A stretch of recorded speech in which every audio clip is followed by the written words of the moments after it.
Communication from your inner being, from source, does not come in words. It comes in a vibration that you translate into words or sight or emotion or impulse. We just want you to pay a little attention as this is happening over the next days, that feeling of blankness, don't misunderstand and think because words aren't flowing that it's blankness. Focus on the emotion of it. Focus on the feeling of it, because it's not absence of beingness. It's just energy that's flowing to you that you can translate in feeling. Esther remembers the first time she sat to meditate and she quieted her mind. And they set the timer for 15 minutes and she said, let's do it again. And they set it for 15 minutes and she said, let's do it again. And she said, let's do it again. And during that 45 minutes, she felt completely detached from her body. Well, that was a communication. She was sensing the energy of us.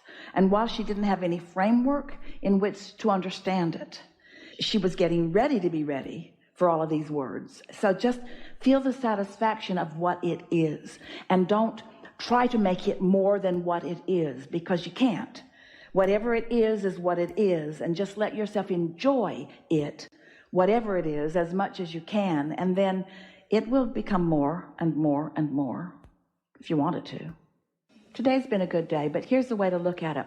Step 1, step 2, step 3. We haven't talked about this today like this. Step 1 is contrast causes you to ask. And in that step 1, you're doing a whole lot of thinking. You're comparing this to this. You're acknowledging that and that. That's really the thinking mode. Step 2, not yours to do. Source is thinking about it. Source is answering it. Source is flowing to it. Step 3 is you get into the receptive mode so that you can receive the answer to what you've been thinking about. It's the match to your thoughts. It's the positive match to your thoughts. So it sort of all comes together for you, doesn't it? When you think about conditions, you launch rockets of desire, and it sets creation in motion.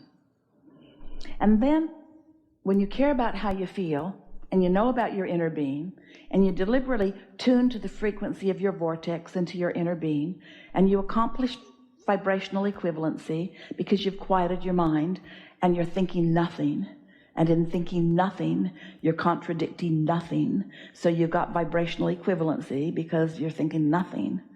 Now that vibrational equivalency begins to mature in your mind. You become the translator of this vibration, and that's when life really gets good. It really begins to feel fun. And once that begins and you add your thoughts to that, that's when you really begin to feel the hands in the clay, deliberate creation that you came to live. So it isn't that we want you to stop thinking. It's that we want you to know when to press on the gas and when to let up on the gas. And so step 1, you're stepping on the gas and you're stepping on the brakes and you're stepping on the gas. And then when you get into the receptive mode, you're just letting it flow naturally. But once that momentum starts going, then it's time to get on the internet and make that phone call and find those 2 men in a truck and invite them over and make an appointment and think about that. And you see what we're getting at? It dovetails so beautifully. When you let your mind meld with the mind of your inner being, that's co-creation at its best. You as an extension of source energy, but not a puppet on a string extension of source energy, the leader of source energy. Sometimes people will say to us, Abraham, I've been following you for 10 years. And we say, actually, we've been following you. You're the one mixing it up. You're the one asking the questions. You're the one summoning us. We're on the heels of the life that you are carving out, you see. Am I waking up from a dream? That's what getting into the receptive mode is. You could say you're waking up from a dream because you're gradually releasing the beliefs that kept it hidden from you. You come in and you're wide awake when you first come into your body, and then you meet others and you want to go back to sleep.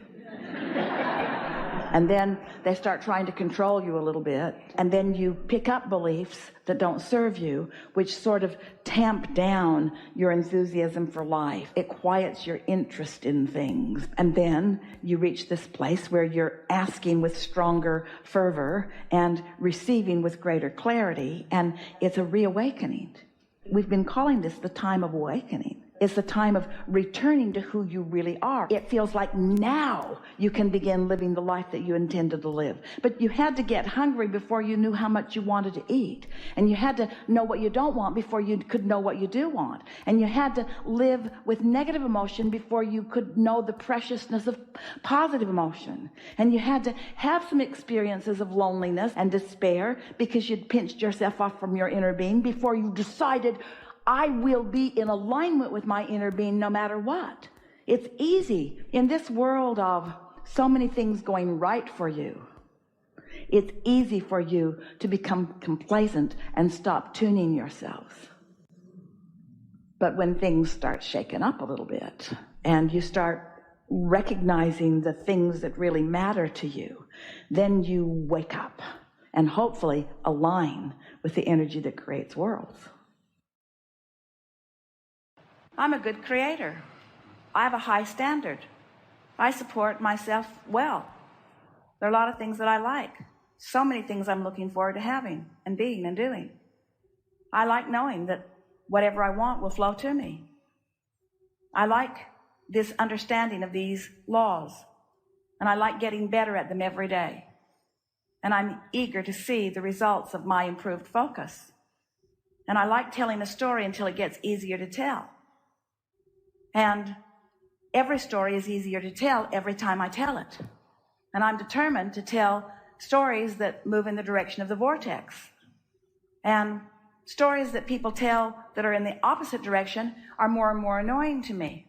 There used to be television programs that I actually took solace in watching that now just aggravate me.